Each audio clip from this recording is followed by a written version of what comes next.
I remember the name. Jas Takhar, best in the game. Mamba mentality in his own lane. So better pay attention to what he be saying. Get the message, ain't no question. Giving advice for any investment. Welcome to the broadcast, the Jas Takhar podcast. I got the go-ahead from none other than Jas telling me that we're recording. So we're live, brother. How you doing, Seif? I'm great. Good. Thanks for having me.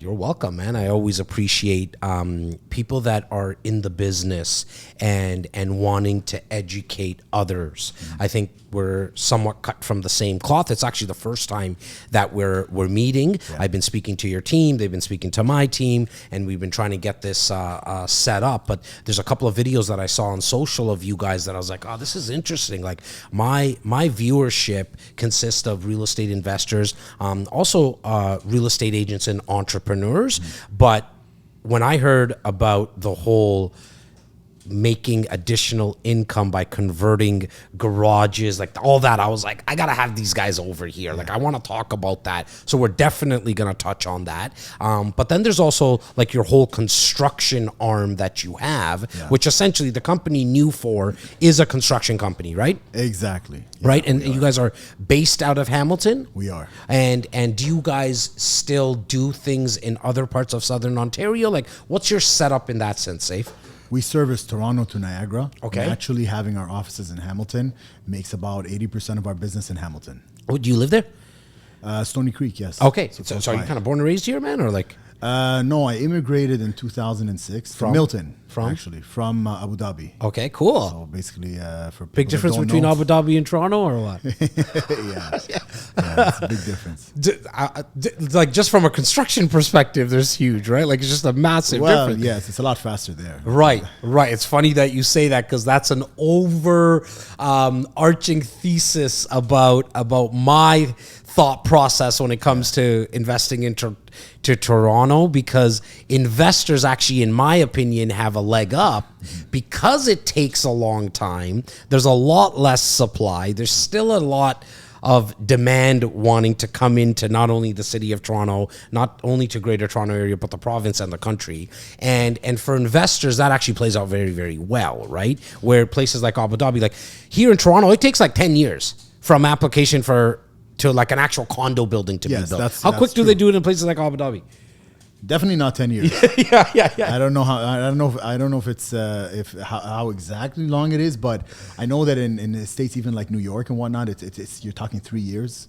So I'm pretty sure it's much faster over there. And from a construction guy, you must sit there and be like, okay, this has nothing to do with the construction side of things, other than maybe like supply shortage for like materials and stuff. But would you agree it's all the red tape that the government has got? There's definitely a lot of red tape from the government. So a lot of it is political, and it just is what it is. That's part of the environment we're in. And so what do you guys specifically at Newfore specialize in, like when it comes to construction? So we started doing renovations initially, and in 2016 I had started. It was very small scale renovations.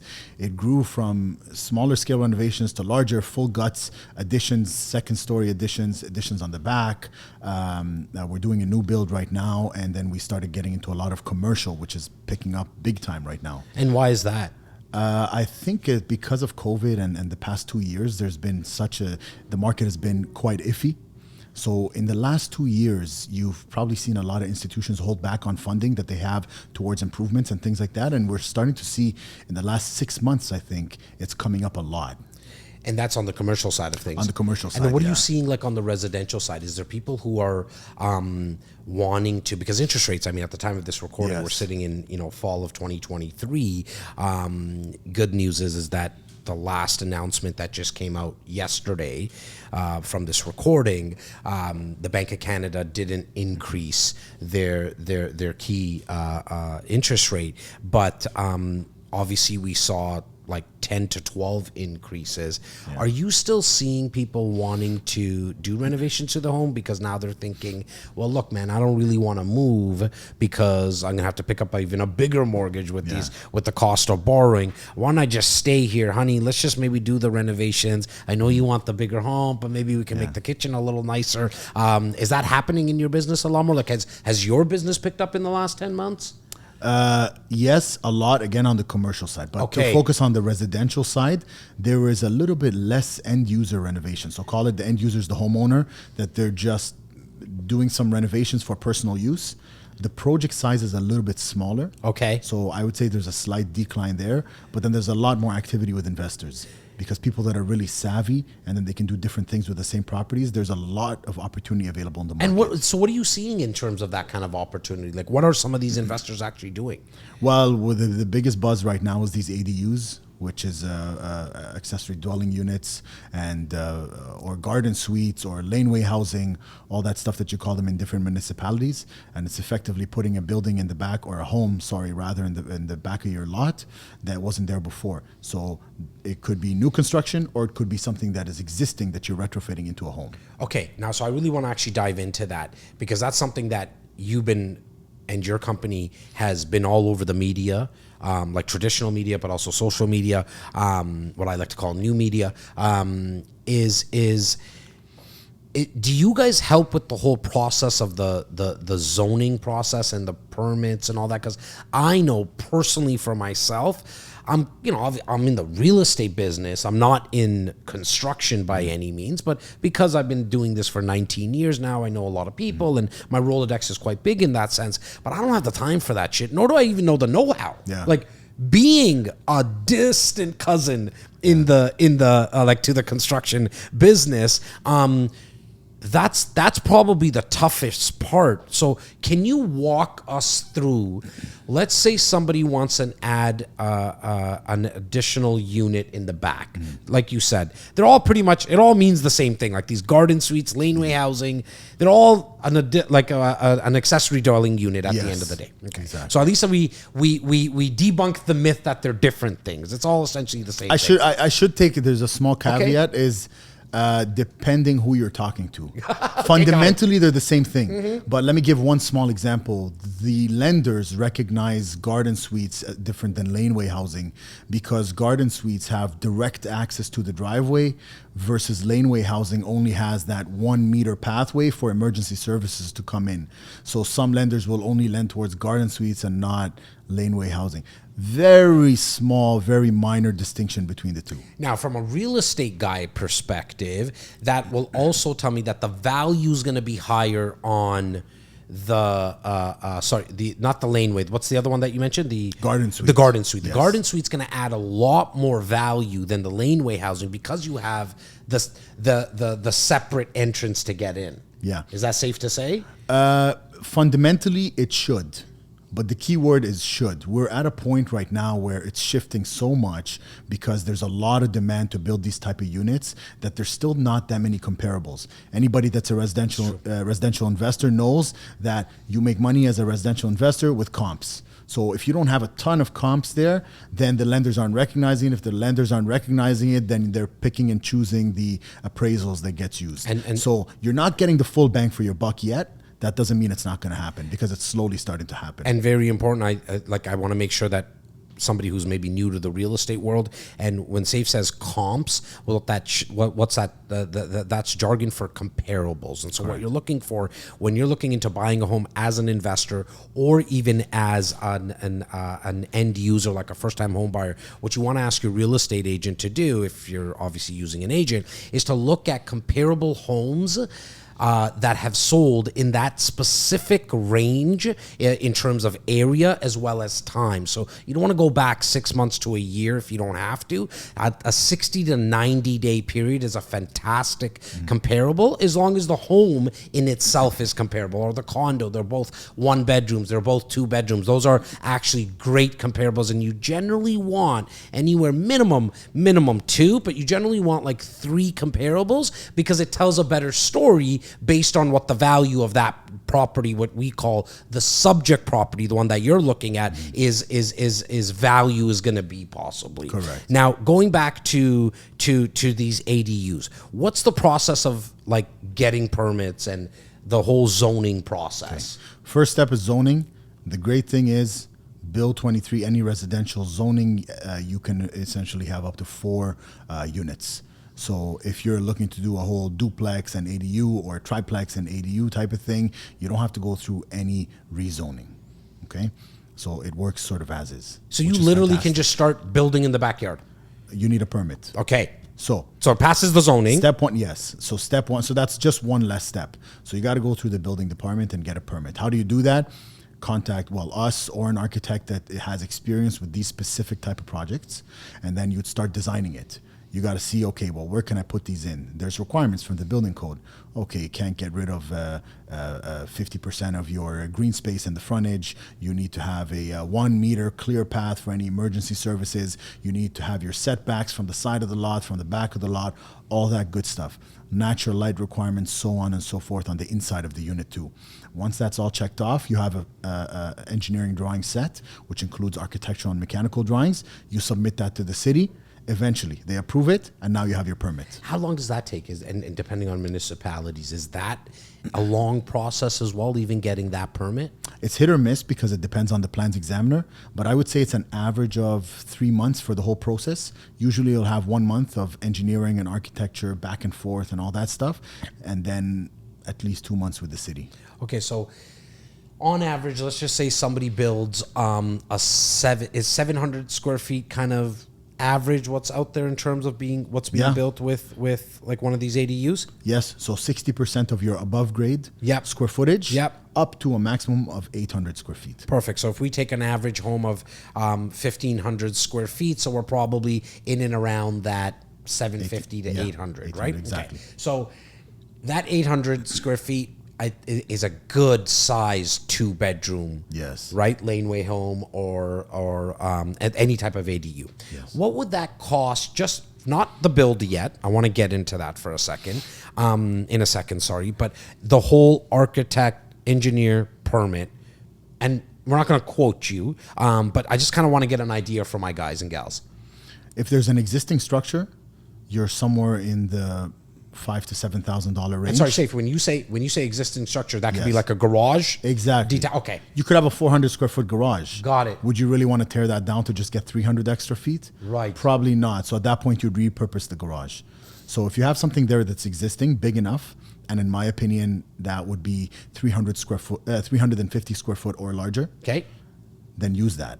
And then the fee for that, call it 5,000 to 7,000, because Okay. that's going to include architectural and it's going to include mechanical. Okay. If you're doing brand new build, you need structural as well, and then you need obviously a lot more architectural as well. So you could be looking in the $7,000 to $10,000 range. And then to build that, let's just say that you don't have any type of structure. Because I'm going to go down the path that some of these homes, specifically in kind of like the downtown core of Toronto, they don't really have these detached garages as structures that are already there. And so to build that laneway house, what would that 700 square feet kind of cost to build? I would say starting bare minimum is 200 to 250. So 200,000 to 250,000 Yes. or $200? Okay, perfect. Yes. So are you looking at about $250,000? Let's just say on the high end, but you're going to be able to rent that if it's a 2-bedroom unit. You're going to be able to rent that easily in the downtown area for $2,700 on the low end, upwards to $3,200 to $3,300. So hence why I'm kind of bringing it full circle, why I think you mentioned that the hot opportunity for investors is these ADUs, because you're adding units at the cost of $250,000 to $300,000. If you go look at a condo right now, at a 2-bedroom condo in Toronto, you're going to be looking at anywhere from about $750 on the low end upwards to $1 million. Yes. Right? And so you can see why the return on your investment is so significant. Yes. Now, there's downsides always, in my opinion, to all types of investments. What would you say would either be some risks involved in this, Seif, or just some like guys, girls, like, look, you don't need to work with Newfore. I hope you do, like, reach out to the team. But if they were going to do this on their own, you'd be like, okay, dude, wait. Like, make sure you do these things. Construction-wise or on the permit side? I think on both. Construction side is, I would definitely say, even if they're not reaching out to us, reach out to someone who's built these before. I'm going to give very small, very simple examples, and when I mention them, you're going to say, okay, well, you know what? That was really obvious. But if you haven't done it before, you're definitely not going to think that, of these things. So number one, if you're doing a conversion like a duplex or a triplex in a house, and you've done a bunch of these before, and you're doing your basement unit, take down the walls. There's a 2x4 stud there. You got to insulate it. Okay, so you start insulating it. The maximum you can get is like an R14 insulation. Okay, and without boring anybody with the details, renovation is meet or exceed. So most people will go into this garage thinking that this is meet or exceed as well. But the city are treating it like a new build.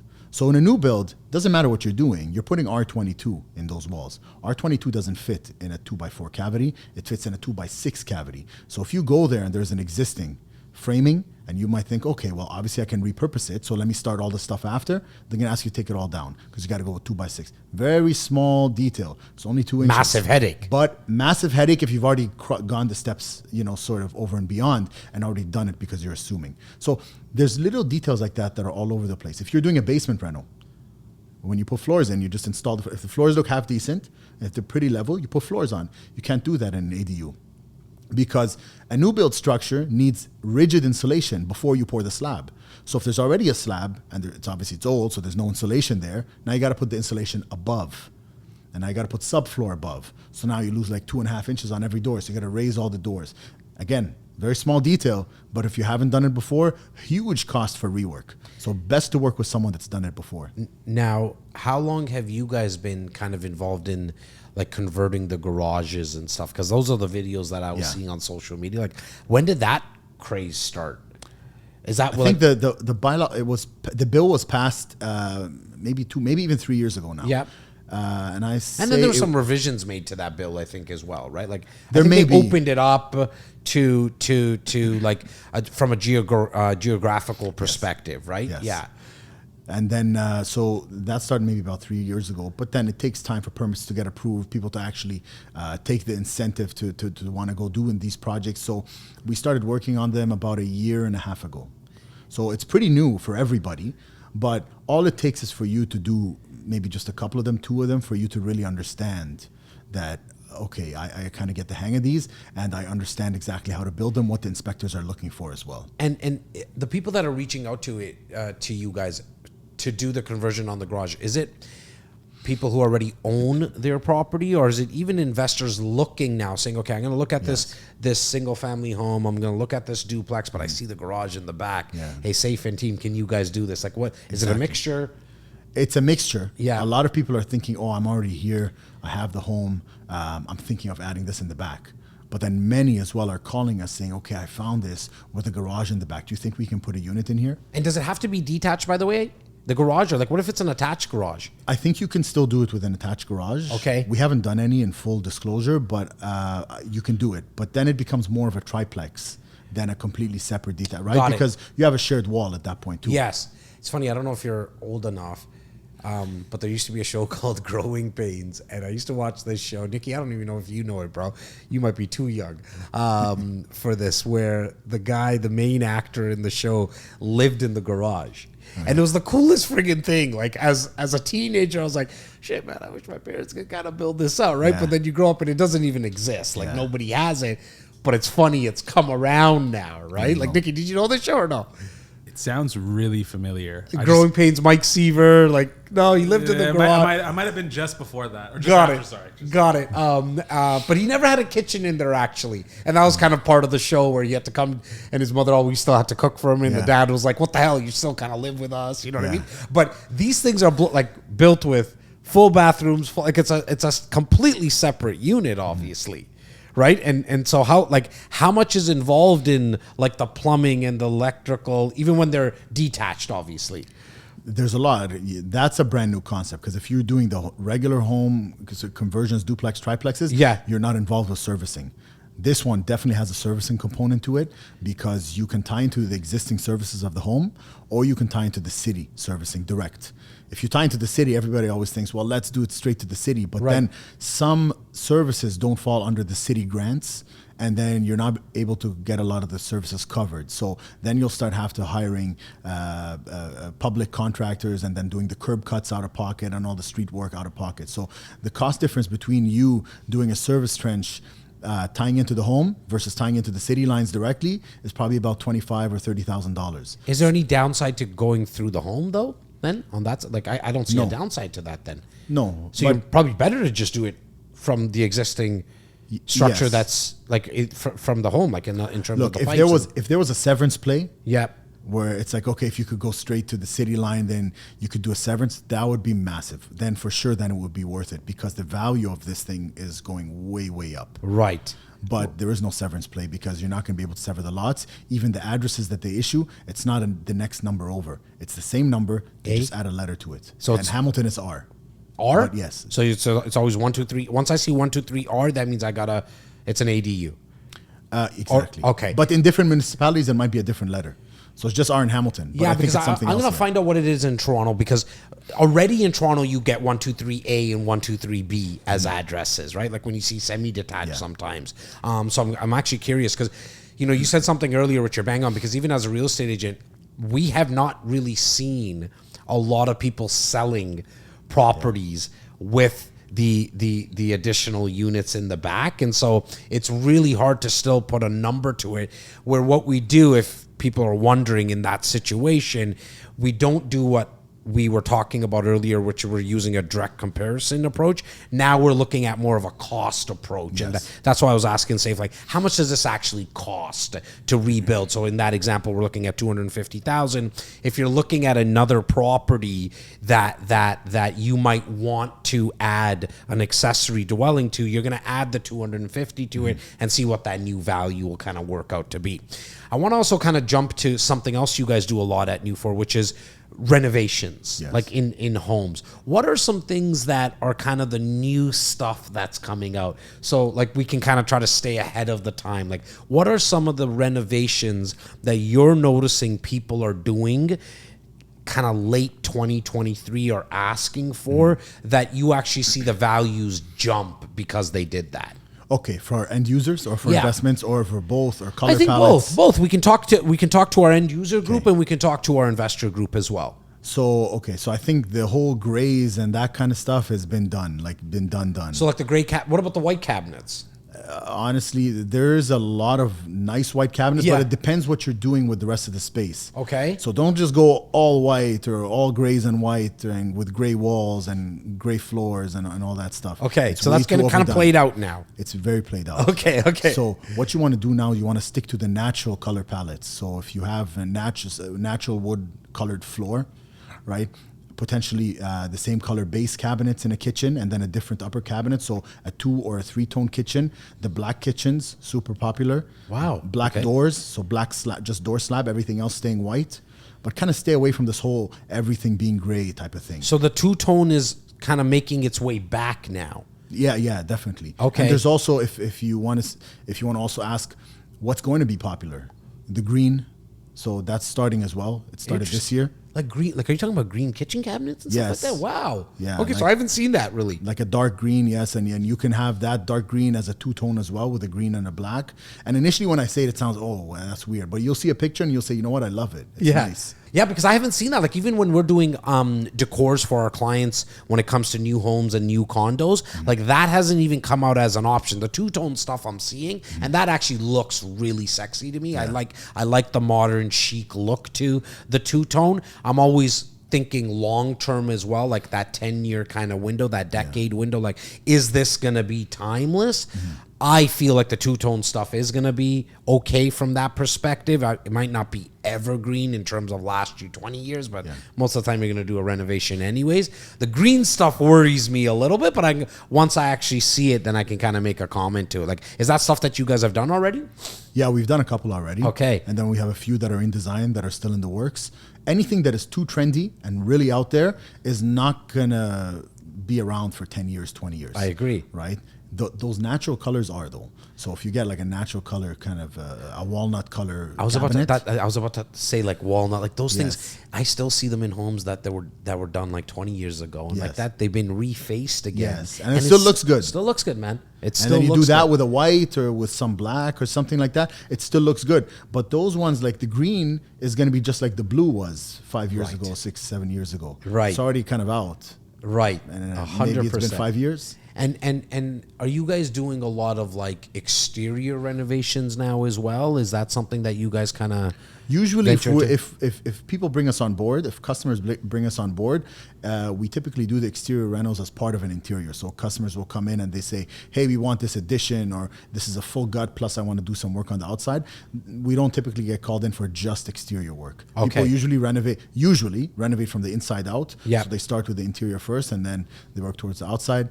Typically, by the time they come to the outside, the budget's done. So yeah, that's it. Talking about budgeting, actually, that's important, man. And you and I were kind of joking about it, but what are some tips around that? Like when you're budgeting for a job, an interior, an exterior, whatever it is, like what are just some rules of thumbs like you've just seen now in your experience where people made mistakes, right? I think we can learn a lot from other people's failures. We don't always have to make our own and hit our head against the wall. Like what are some of those mistakes from a budgeting perspective? Like you'd be like, damn man, if I were to, you know, if I was going to give somebody that 1-2 tips, this is what I would make sure that they do. So I would say maybe 7 or 8 jobs out of 10 that we go and quote all make this exact same mistake. They'll go in and they have a budget and they're set with this price, and it's spread so thin. So never do that. So if you're thinking of doing your kitchen, you're doing your bathroom, maybe you're doing your living area, and then you're thinking of doing some stuff in the basement, and then a couple of windows in the back which aren't sort of fixable. Don't spread it everywhere. Pick your must-haves and then delete the areas that are super miscellaneous. Take your budget and then condense it towards an area so you can really get what you like. So if you say, oh, I want to spend $100,000, but I want a kitchen, I want to remove this wall, I want to do my living room, a bathroom, I'm thinking of doing some stuff in the basement, I want to do some landscaping in the backyard, forget about it. Take it, just put it in that living room, kitchen area, and then maybe the bathroom, and then tackle the rest of the stuff after. Because what's going to happen is, no matter what you want, no matter what your budget is, prices are what prices are. The only difference is, depending on the contractor you pick, you're either going to find out on day 0, or you're going to find out halfway through the job and you're stuck. But you're going to end up paying it no matter what. Right. If there's that big of discrepancy. I'm not talking the difference between 100 and 105 and 95. I'm talking many people come in with a $100,000 budget and they want 150 plus in work. Sometimes it's even worth it. I want 200,000 plus. Yeah, right? that happens too. I built my real estate company from the perspective of giving away all the information, and in terms of, I actually had the mindset, especially when I started with the podcast and doing content, was like, you know what, I'm going to act like I'm out of the business and I'm doing a tell-all. Right? Meaning that through my podcast, through my conversations with people, I'm going to let people who are watching and listening understand the do's and the don'ts, like from the inside of the industry. And I say that to you because I want you to kind of get out of the Newfore and out of, you know, the hat that you wear as the person who runs this business. And so where I want you to take me right now and my listeners is if they're about to hire a contractor, what should they watch out for? And what's some of the questions they should be asking? So we kind of touched on budget, the mindset around, okay, like I love what you said, by the way, Seif, and like, that's going to be a perfect clip for our social media, which is like when you're speaking about, you know, focusing and hone in on the 2, hopefully just 1 room that you want to do, but maybe maximum 2 rooms, instead of like putting, you know, 10% of your budget here, 20% of your budget here, focusing on one of those rooms. When someone's gonna call a contractor, because there's a lot that, you know, unfortunately, and real estate agents get it. I live it every single day. I used to sell cars for 3 years, new cars, not used cars. And I even still, 22, 23 years later, I have to always say, oh, I worked in the new car department, not the used car, because I don't want people to think I was a used car salesman. I still feel like I have the fucking stigma, you know what I mean? So, and construction guys have it, contractors specifically, not construction guys, which is like, fuck, man, they're always late. They never finish on time. They're always out of budget. They told us that it was going to be this, even though that they went from thinking it was going to be 100 and now they want 200,000. They blame it on you. Yeah. I get it. What are the things and questions and points that somebody should address before even deciding on a contractor? So it's very simple. If you take 100 different construction jobs and you try and identify the biggest pain points in each one of them, and you say, okay, this person was late, this project was late, this one I didn't like the quality, so on and so forth, you're going to find that the root cause of a lot of them is typically the budgets. Is the contractors trying? Obviously, there's some people that are negligent, but let's get those completely. Yeah, that's out just of question. unethical shit. Yeah. So that out of question. I'm talking. You picked a decent company with a decent crew. You've seen their projects; they look good, and on this time it didn't work out. Why not? You'll see a lot of things stem back from the budget. So you have potentially a budget where you were trying to spread it thin, because let's say you came and told me something obviously really out there, a huge number. You said, okay, I want to renovate this space Studio. right here Yeah. for $150,000, $200,000, and where it's like way over. You think you're going to have a problem with quality or time or anything? Absolutely not. So the client needs to be, obviously they need to get good bang for their buck. So when you get 3 quotes, the client needs to be able to take that and be sophisticated enough to see, okay, all 3 of those quotes are within $10,000 of each other. That is fantastic. So I know that I'm talking to 3 of the right people. But what ends up happening, you'll have 2 super qualified guys, maybe they're sitting at 200, and then one guy coming in at like 150. Okay, that's a recipe for disaster. You're getting off on the wrong foot to start with. But if everybody else, there's very small variance in the cost, you know you're talking to people that can make it happen, and you got the real deal on all 3 of them. So even in that situation, you get the person at $150. Most people are like, I'm going to take the $150 guy because he's cheaper. But there's obviously probably a reason for it. I completely agree.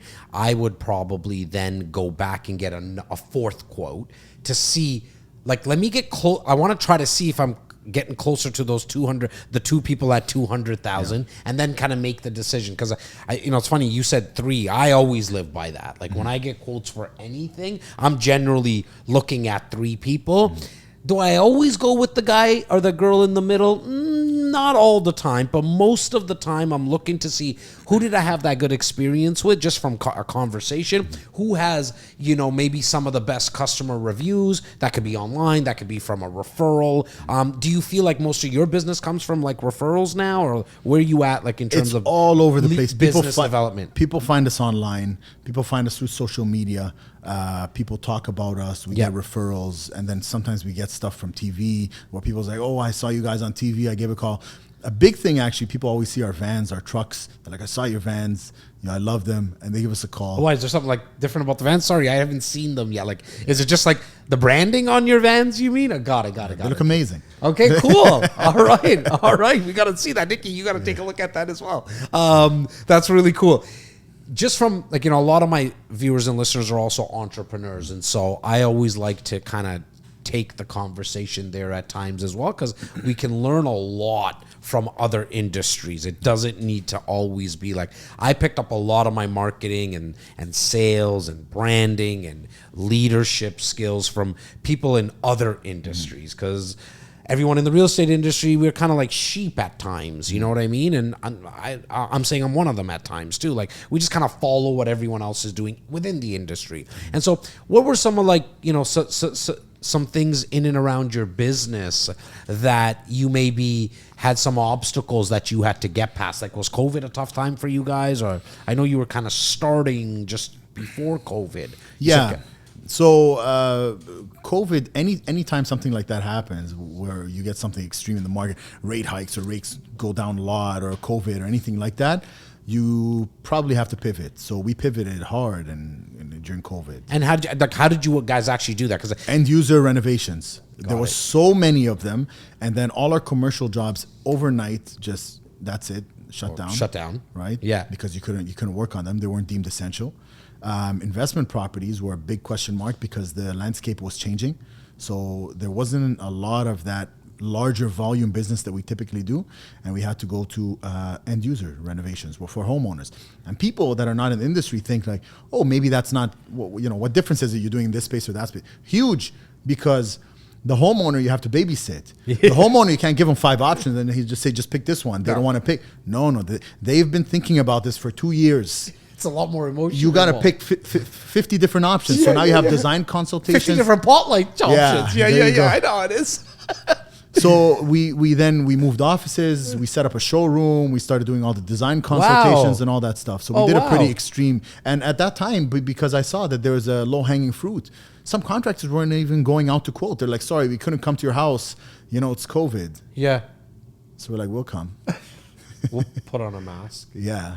So Maybe we'll just talk like 6 feet away, send us some pictures, and we'll kind of figure it out and that. And so, I mean, congratulations that you guys were able to kind of pivot. I mean, to even go and take the risk of building out a showroom and like that's pretty risky and ballsy, man, for lack of a better word, to say, you know what, even though we haven't, at that time, did you guys do a lot of like residential renovations at that? Like, oh, you did? Okay, we so did, you were at least comfortable.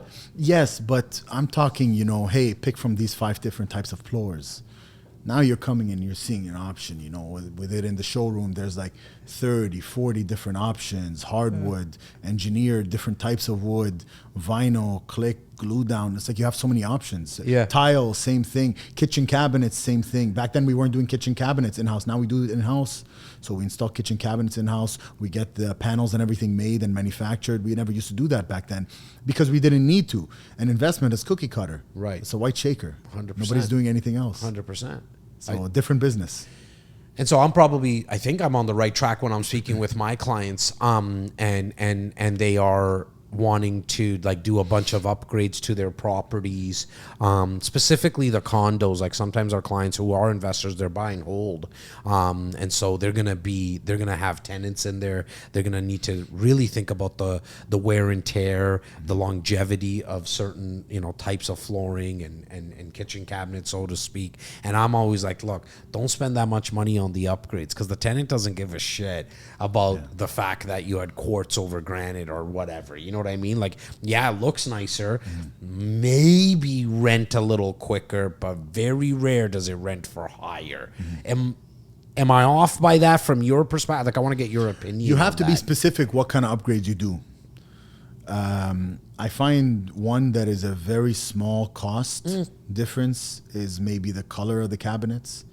As long as they're not painted. Yes. Like painted costs a serious premium and they take a lot longer. Yeah. As long as it's not painted, they're still laminate or they're still thermal, but a different color, then it's probably worth it because it catches their eye. You look a little bit different from what's in the market. Granted, you're talking to someone that's in the business, and I also have my own real estate as well. I always tend to over renovate a little bit. Okay. Because I have way less vacancy and it does rent for a little bit more. It's not that much more, but it does rent for a little bit more.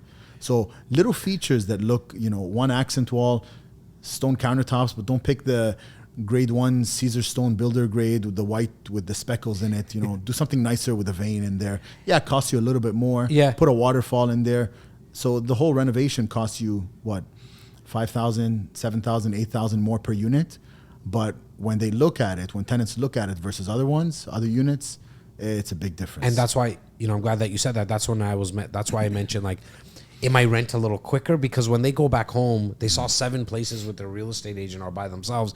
And they're like, oh, let's get that nice one with the accent wall. Yes. You know, oh, honey, what about that one, right? Yes. And then they just kind of remember it a little bit more. In terms of Newfore, is there specific like minimum requirements for the jobs you guys do? Because there's people watching and listening right now saying, all right, man, I want to hook up with these guys. I want to get in touch with them. But is there like a minimum job that you're looking like? Would you do a $5,000 renovation to a condo, for example? Or is it like, well, no, we start here, Jas? Usually we start at 25,000 and up. Okay. And the only reason we put that 25,000 is so we can weed out all the sort of like handyman odds and ends sort of stuff because that's typically under 25. Yeah. We don't have many projects that are sitting in that range anyway. I would say the first tier of projects probably starts at, for us, 50 to 75. Okay. And then other than that, there's a bunch that are at 150 to 200, and then the majority which are like 250 to 350. Is there, like, from a basement, I'm just jumping because I somebody just asked me, I think it was like a couple of days ago, one of my clients, like, is there a number in terms of a basement right now for, say, call it like a 2-bedroom basement apartment, 800 square feet. Let's just use that same example we used earlier. What would something like that, like, I'm not talking about over renovating it, like they're going to rent it out. So they're not, you know what I mean? They're not going to live in it. They don't need like a home theater system or anything built down there. what would something like that go for? And I don't need a dollar figure as much as, is there even like a price per square foot figure that you work on now? The shell you can quantify as a price per square foot. Okay. Potentially. Yeah. And then there's lump sum items like a bathroom. Yep. No matter how small or big you make the bathroom, it's pretty much going to cost the same price. Same with the kitchen as well. And then depending on the amount of And then what would the shell go mechanical- for? What would you say, Seif? Like, Is it a legal basement? let's go down the path of legal for sure. So legal, so you have to do all the soundproofing, all that stuff.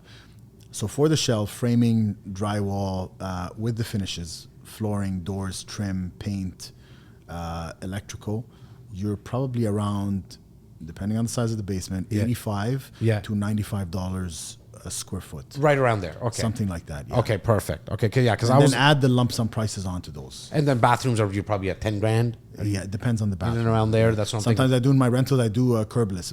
You know what I mean? What's that, sorry? A curbless shower where you walk Oh, in cool. and there's Nice. like no door. So it like looks cool. Yeah, But so that's then going to be a little bit more. That's going to cost me sure. more. But the average investor, or actually not average, even any investor may not want to do that. Right. So it's not going to cost them as much. Exactly. Okay, cool, man. And so what is the place, like how do people find you? Where's the spot like that you want to say? It doesn't need to just be one. The team will put all your links in there, but Yeah. is there one or two, like it's like, no, you guys got to check out my X profile, like this platform on mine. Like I like Instagram, so that's where I send Yeah. my people to kind of thing, and my YouTube really, because that's where they get to watch this full podcast. But where is it like that people go check you out? So we're very active on Instagram. So if you go to our Instagram, you can get in touch with us over there, or you can go to our website, newfore.com, or you can go to our website through Instagram. Doesn't Easy. matter, newfore.com. Awesome. And everything in there is completely electronic, so you can get a quote and everything and schedule that online. So you just hit the quote me button, fill out a bunch of details, very Somebody little comes details, and then you'll get a call within less than a day. And then you guys come out, take a look at it, and then just to confirm, that's like, what is there boundaries? Like, we don't go further west than this and further east of this. Yeah, call it Toronto to Niagara. Okay, perfect. And everything in between. Awesome. Yeah. Okay. Well, I appreciate your time today, brother. Thank you for taking the drive. Thanks Were you so coming much. from Stony Creek? Yes. Wow, that means a lot. It really does, and I don't mean that lightly. Anybody who comes from that far to sit on this couch, it really, really means a lot. Thank you for that, brother. Awesome. I Thanks. appreciate it.